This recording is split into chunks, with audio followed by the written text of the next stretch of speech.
ಇವತ್ತು ಇಡೀ ರಾಜ್ಯದಲ್ಲಿ ಆಕ್ರೋಶವನ್ನು ವ್ಯಕ್ತಪಡಿಸ್ತಾ ಇದ್ದಾರೆ.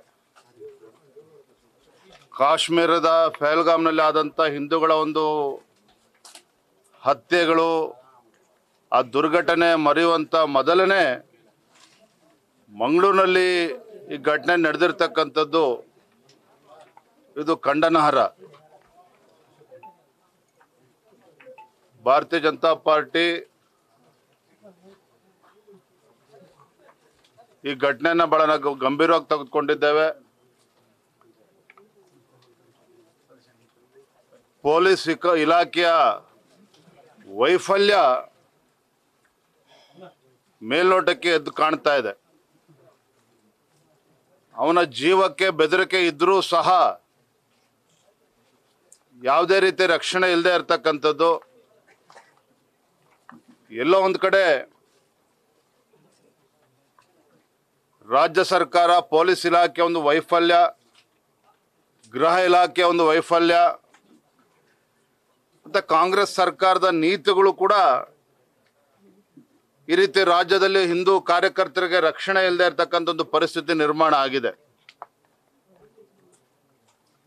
ರಾಜ್ಯದ ಜನತೆಗೆ, ವಿಶೇಷವಾಗಿ ಹಿಂದೂ ಸಂಘಟನೆಗಳಿಗೆ, ಹಿಂದೂ ಕಾರ್ಯಕರ್ತರಿಗೆ ಈ ಕಾಂಗ್ರೆಸ್ ಸರ್ಕಾರದ ವಿರುದ್ಧ, ಕಾಂಗ್ರೆಸ್ ಸರ್ಕಾರದ ಮೇಲೆ ವಿಶ್ವಾಸವೇ ಹೊತ್ತು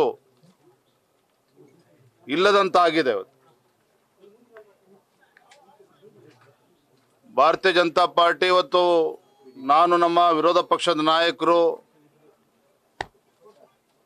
ಅಂತ್ಯ ಸಂಸ್ಕಾರದಲ್ಲಿ ನಾವು ಭಾಗವಹಿಸಿದ್ದೇವೆ. ಕುಟುಂಬಕ್ಕೆ ಸಾಂತ್ವನ ಹೇಳ್ತಕ್ಕಂಥ ಪ್ರಯತ್ನವನ್ನ ಮಾಡಿದ್ದೇವೆ, ಧೈರ್ಯವನ್ನು ತುಂಬತಕ್ಕಂಥ ಪ್ರಯತ್ನವನ್ನ ಮಾಡಿದ್ದೇವೆ. ಇಂಥ ಸಂದಿಗ್ಧ ಪರಿಸ್ಥಿತಿಯಲ್ಲಿ ಭಾರತೀಯ ಜನತಾ ಪಾರ್ಟಿ ನಮ್ಮೆಲ್ಲ ಕಾರ್ಯಕರ್ತರು, ಮುಖಂಡರು, ಆ ಬಡ ಕುಟುಂಬದ ಜೊತೆ ನಾವು ಇದ್ದೇವೆ. ಆ ತಾಯಿಯನ್ನ ಮಾತನಾಡಿಸ್ತಾ ಇದ್ವಿ. ಪಾಪ ತಾಯಿಯು ಕೂಡ ಆರೋಗ್ಯದ ಸಮಸ್ಯೆಯಿಂದ ಬಳಲ್ತಾ ಇರ್ತಕ್ಕಂಥದ್ದು. ಆ ಕುಟುಂಬದ ಒಂದು ಆಧಾರ ಸ್ತಂಭವೇ ಹೊತ್ತು ಕಳಚಿ ಬಿದ್ದಂತಾಗಿದೆ. ಅವ್ರ ತಂದೆಯವರು ಕೂಡ ನೋವನ್ನ ತೋಡ್ಕೊಳ್ತಾ ಇದ್ರು.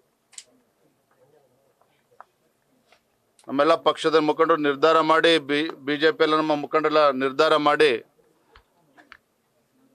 ಆ ಕುಟುಂಬದ ಆಧಾರ ಸ್ತಂಭ ಇಲ್ಲದೆ ಇರತಕ್ಕಂಥ ಸಂದರ್ಭದಲ್ಲಿ ಪಕ್ಷದ ಪರವಾಗಿ 25 ಲಕ್ಷ ರೂಪಾಯಿ ಪರಿಹಾರವನ್ನು ನೀಡಬೇಕು ಅಂತೇಳಿ ನಾವು ತೀರ್ಮಾನ ಮಾಡಿದ್ದೇವೆ.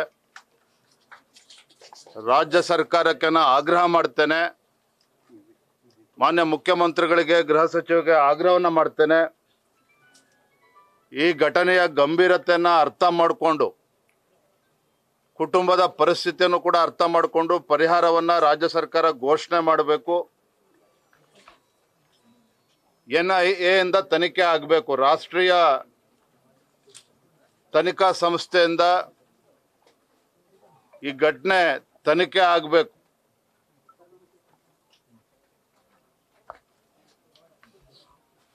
ಈ ಒಂದು ಘಟನೆ ಯಾಕಂದ್ರೆ ಪದೇ ಪದೇ ಮರುಕಳಿಸ್ತಾ ಇದೆ. ಘಟನೆಯ ಗಂಭೀರತೆಯನ್ನು ಅರ್ಥ ಮಾಡಿಕೊಂಡು ಈ ನಿಟ್ಟಿನಲ್ಲಿ ರಾಜ್ಯ ಸರ್ಕಾರ ಕೂಡ ಸ್ಪಂದಿಸಬೇಕು ಅಂತೇಳಿ ನಾನು ಈ ಸಂದರ್ಭದಲ್ಲಿ ಆಗ್ರಹವನ್ನು ನಾನು ಮಾಡ್ತಾ ಇದ್ದೇನೆ. ಟಾರ್ಗೆಟ್ ಕಿಲ್ಲಿಂಗ್ ಆಗ್ತಿರೋಂಥದ್ದು ಮತ್ತೆ ಮರುಕಳಿಸ್ತಾರೆ.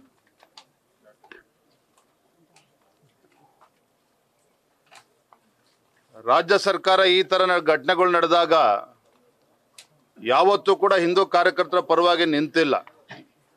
ನಾ ಈ ಸಂದರ್ಭದಲ್ಲಿ ಹೆಚ್ಚೇನು ಮಾತನಾಡಕ್ ಹೋಗಿದ್ದಿಲ್ಲ. ಸಂದರ್ಭವನ್ನು ಅರ್ಥ ಮಾಡ್ಕೊಂಡು ಇಷ್ಟೇ ಹೇಳ್ತೇನೆ, ಮಾನ್ಯ ಮುಖ್ಯಮಂತ್ರಿಗಳಿಗೆ, ಗೃಹ ಸಚಿವರಿಗೆ, ಈ ಸರ್ಕಾರಕ್ಕೆ ಸ್ವಲ್ಪ ಏನಾದರೂ ಮನುಷ್ಯತ್ವ ಅನ್ನೋದಿದ್ರೆ ಆ ಬಡ ಕುಟುಂಬಕ್ಕೆ ಪರಿಹಾರ ಘೋಷಣೆ ಮಾಡಬೇಕು. ರಾಷ್ಟ್ರೀಯ ತನಿಖಾ ಸಂಸ್ಥೆಯಿಂದ ತನಿಖೆ ಆಗಬೇಕು. ಆ ನಿಟ್ಟಿನಲ್ಲಿ ರಾಜ್ಯ ಸರ್ಕಾರ ತೀರ್ಮಾನ ಮಾಡಬೇಕು ಅಂತೇಳಿ ಆಗ್ರಹ ಮಾಡ್ತೇನೆ. ನ್ಯೂಸ್ ಫಸ್ಟ್, ನಿರ್ಭೀತಿಯಿಂದ ನಿಮ್ಮ ಪರವಾಗಿ.